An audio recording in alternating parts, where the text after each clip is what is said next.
Ruben Spargo from Sky News. Thank you, John. Your organisation is a registered charity. It's previously donated to Labor. It's taken a strong opposition against the coalition's nuclear policy. Given this level of political engagement, is it appropriate for the council to retain its charitable status? Great question, Ruben. Thank you. Yes, the Smart Energy Council has donated to the Labor Party for two consecutive years. Actually, it's actually not a donation. We're part of something called the Labor Business Forum, along with literally hundreds of other peak industry bodies, people like the Minerals Council.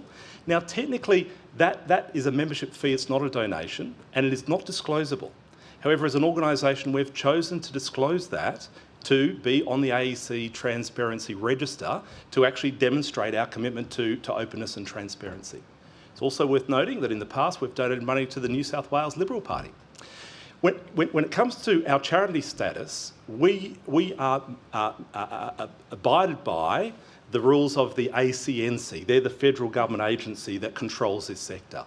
Now, the Smart Energy Council always abides by those laws and all other applicable laws, and we always will. Julie Hare from the Australian Much for your speech. You said during your speech that we can't have an energy transition without innovation, but we know that Australian expenditure on research and development is pretty well at an all-time low.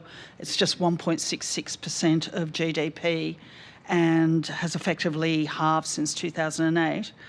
I've just come from an event at the Academy of Science talking about Horizon Europe, which is this massive global research fund. I'm sure you're aware of it. And Australia, for reasons we don't quite know, has always refused to sign on to it. As we speak, Japan, Singapore, South Korea, sorry. That was a faux pas. Are all in the process of signing on. They're here, they're negotiating with the government to see if Australia will.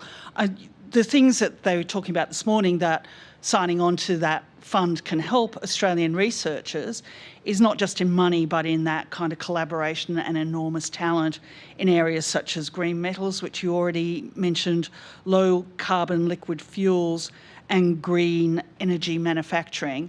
I'm just wondering if you could talk to me about the importance of maybe Australia joining that fund, just given the instability in the US, which is another research partner, and the data that shows that China is the absolute leader by a stratosphere in all of these areas. Great question. So I think the collective wealth that we hold in our hands, the diamonds, so to speak, is the intellectual capacity of our people, unrivaled. And the history back to 1954. But we are not serious about it. We don't strategically invest in it. We don't have a framework of growing it and exploiting it. I spent a bit of time in China and recently met with, I've been a couple of times, to CATL. They're the world's largest lithium-ion battery manufacturer.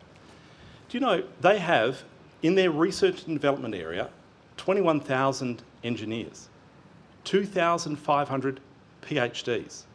They spend, one company, $2.5 billion a year on research and development. That's why they're producing batteries now for cars that have a range of 1,100 kilometres, that can charge from 0 to 520 kilometres in 5 minutes. And that's just increasing from here. We have untapped national wealth. It is a tragedy that as a nation we do not focus on it, exploit it, and rally behind this, both economically and politically, to actually capitalise on Australia's competitive advantage.